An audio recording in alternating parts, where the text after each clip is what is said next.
Back live tonight, you're in Focus. Thanks for staying on. We start here now. Kabelo Gwamanda's mayorship has ended in Johannesburg after prolonged speculation. Civil society organizations and some political parties have been calling for Gwamanda to step down in recent weeks. The African National Congress's Dada Morero tipped to reclaim the mayoral chain with the support of other political parties in the city council. Now, Newzroom Afrika's Ziniko Mhlaba starts us off. Kabelo Gwamanda ascended to the highest position in Johannesburg in May 2023, when he was elected as the Johannesburg's executive mayor. His unplanned rise to the mayorship was backed by the African National Congress, economic freedom fighters, and a few smaller parties represented in the Johannesburg Council. The outcome of this democratic process should not be misconstrued with narratives that seek to cast aspersions and suggestive that we as a people are incapable of self-determination, and further insinuate from a position of ignorance that this is a doomsday coalition. Gwamanda settled in well in the first few weeks as Johannesburg mayor. 2 months later, the city centre was hit by a gas explosion in one of the busiest streets on July 19, 2023. The disaster tested Gwamanda's leadership skills. So this brings the total number of people to 42. 41 people were treated for serious injuries, to moderate and also to minor injuries yesterday, and they were transported to various healthcare facilities.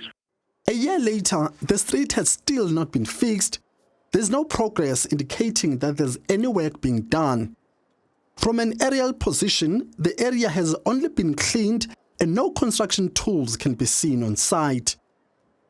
Following the Bree Street explosion, the city of Johannesburg was hit by another deadly disaster.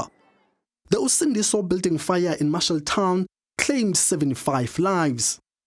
Over 200 people were displaced. Mayor Kabelo Gwamanda had to rise to the occasion once again, but this time around, there was more at stake. The tragedy needed a commission of inquiry to identify those who needed to be held accountable for the disaster.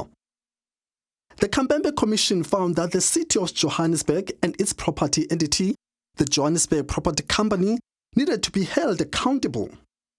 Months later, after the findings of the Commission, the city of Johannesburg has not tabled any detailed response. The deadly building has not been demolished as recommended by the fire experts who testified at the Kabelo Commission. Fast forward to 2024, civil society organizations suggested that Kabelo Gwamanda was overwhelmed by his mayoral duties. They cited various service delivery shortcomings as their main arguments. It's easy to look at the politicians and say they are broken, but citizen, community, country, look at yourself.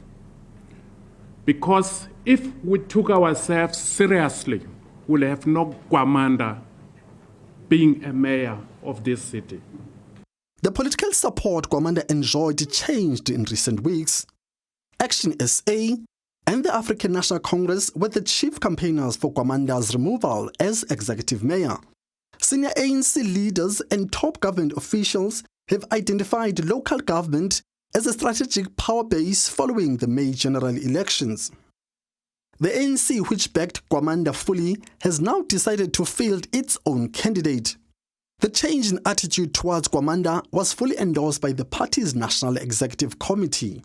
Our province here and our region in Johannesburg are working under the full support of National. The coalition's task team report to the Secretary General. I'm here at Luthuli House, headed by Makura. We have met with all provinces. Kabelo Gwamanda joins a long list of former Johannesburg mayors, with over 6 since the 2016 local government elections, including the likes of Herman Mhlaba, Geoff Makubo, Dr. Mpho Phalatse, Kabelo Ahmad, and Mpho Moerane. The ANC believes that its mayoral candidate will enjoy enough support to hold on to the mayoral chain until the next local government elections. For Newzroom Afrika on Channel 405, I'm Ziniko Mhlaba in Johannesburg.